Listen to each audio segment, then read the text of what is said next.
ஹாய்ங்க, இன்றைக்கி வீடியோவில் ரிப்பன் பக்கோடா எப்படி செய்கிறதுன்னு பார்த்துடலாமா? ரொம்ப கிறிஸ்பி அண்ட் டேஸ்டியான இந்த பக்கோடா வீட்டிலே ரொம்ப சுலபமான முறையில் பண்ணிடலாங்க. இதை நீங்கள் வீட்டில் கண்டிப்பாக ட்ரை பண்ணி பாருங்கள். அப்புறம் இது ஷாப்பில் தானே வாங்கினதுன்னு சொல்கிற அளவுக்கு டேஸ்ட்டு செம்ம அல்டிமேட்டாக இருக்குங்க.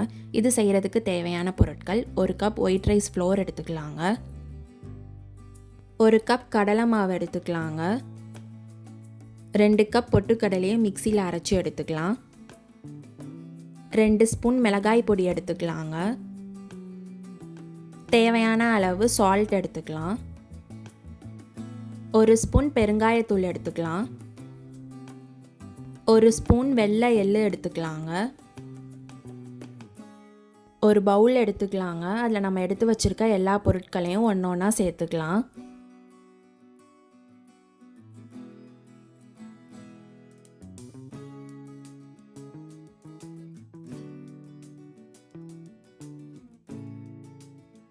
நான் வெள்ளை எள்ளு சேர்த்துருக்கேங்க. உங்களுக்கு வேணும்னா சீரகம் சேர்த்துக்கலாம், கருப்பு எள் கூட சேர்த்துக்கலாங்க.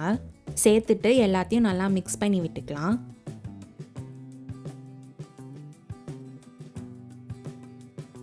ஒரு கரண்டி சூடான ஆயில் சேர்த்துக்கலாங்க. சேர்த்துட்டு நல்லா மிக்ஸ் பண்ணி விட்டுக்கலாம் மாவோட.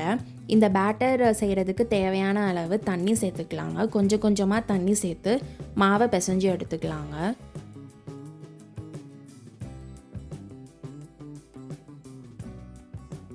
பக்கோடா செய்கிறதுக்கான மாவை ரெடி பண்ணியாச்சுங்க.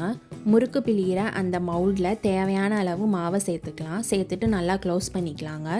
இது பிழியறதுக்கு முன்னாடி இந்த மவுல்ட்லையும் இந்த பிழிய போகிற அச்சுலையும் ஒரு அரை மணி நேரத்துக்கு முன்னாடி நம்ம ஆயில் தடவியே வச்சுட்டோன்னா பிழியறதுக்கு ரொம்ப ஈஸியாக இருக்குங்க.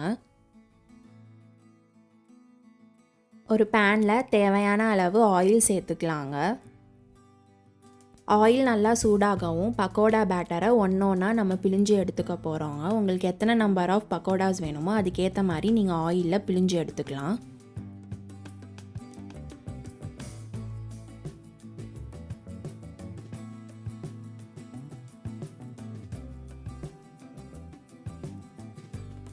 கிறிஸ்பியாக மொறுமொறுன்னு பொரியிற அளவுக்கு நம்ம ஃப்ரை பண்ணி எடுத்துக்கலாங்க. ஒரு மீடியம் ஃப்ளேமில் வச்சே நம்ம இதை பண்ணிக்கலாம்.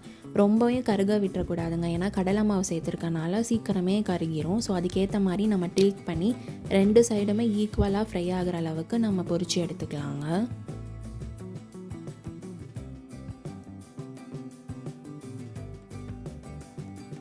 பக்கோடா நல்லா வெந்து பொரியட்டுங்க. அது வரைக்கும் வெயிட் பண்ணி எடுத்துக்கலாம். நம்ம ஒரு வேளை சீக்கிரமே எடுத்துட்டோம்னா அது ஒரு மாதிரி ஈரத்தன்மையாக மாவுத்தன்மையாகவே இருக்குங்க. அந்த மொறுமொறுப்பு தன்மை இல்லாமல் போயிடும்.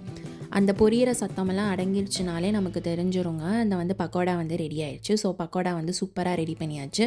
ஒரு பிளேட்டில் ட்ரான்ஸ்ஃபர் பண்ணி எடுத்து வச்சுக்கலாங்க.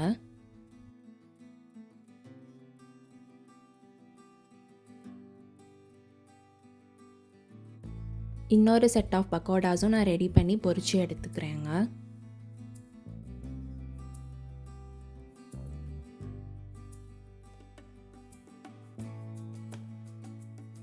அவ்வளோதாங்க, மொறுமொறுப்பான டேஸ்டியான ரிப்பன் பக்கோடா வீட்டிலையே ஒரு 30 மினிட்ஸில் பண்ணியாச்சுங்க. இந்த ரெசிபியை நீங்கள் ஸ்கூலுக்கு போயிட்டு வர கிட்ஸுக்கும் டீ டைம் ஸ்நாக்ஸாக செஞ்சு கொடுக்கலாம். இந்த ரெசிபி உங்களுக்கு பிடிச்சிருந்துச்சுன்னா சோறு-ரெடியா யூடியூப் சேனலை லைக், ஷேர், சப்ஸ்கிரைப் பண்ணி பெல் பட்டனை கிளிக் பண்ணிக்கோங்க. தேங்க்ஸ் ஃபார் வாட்சிங்.